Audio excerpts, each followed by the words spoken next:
Oregon, Washington, Alaska, and Colorado legalized cannabis for recreational use for adults. None of those markets have any advertising because it's federally prohibited. You cannot legally advertise on our airways, radio, or TV cannabis. Otherwise, you would believe that particularly in a place like Colorado and Washington, they would be doing that. So there's the evidence that anyone needs. It's a Schedule I drug. It's prohibited federally from being advertised. If they ever lift the veil on advertising and allow it, which I would vehemently argue against, as a proponent for legalization, I do not believe it should be advertised on television and radio. In our initiative, we actually prescribe a remedy that says it cannot be targeted towards our kids. That advertising is restricted towards adults. That is a constitutional component of our initiative, meaning there is a lot of scrutiny as it relates to the constitutionality and free speech rights for advertising.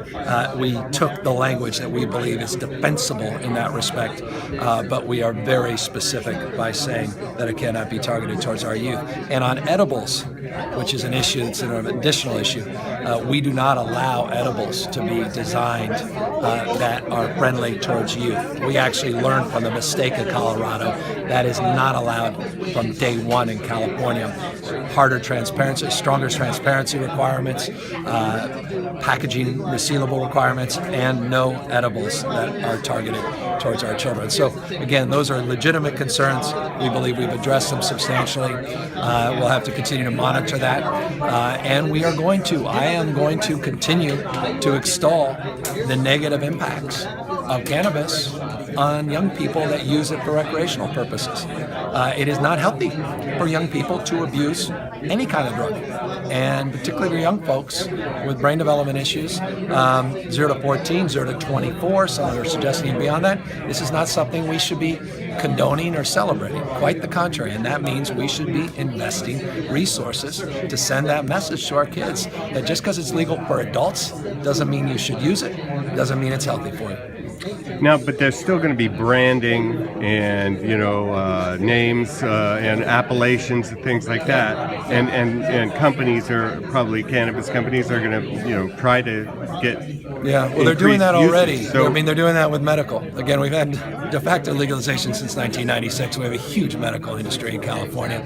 A lot of it's in the shadows. It will be more transparent into the future, even if we don't pass Prop 64 with our new medical regulations. I think people will expose how big an industry this already is and how branded the industry is increasingly becoming. So yeah, that's certainly the case. And for adults that want to use a little pill instead of using Ambien, they use a little pill with cannabis so they don't have the side effects of Ambien to go to sleep. I don't know that that's unhealthy.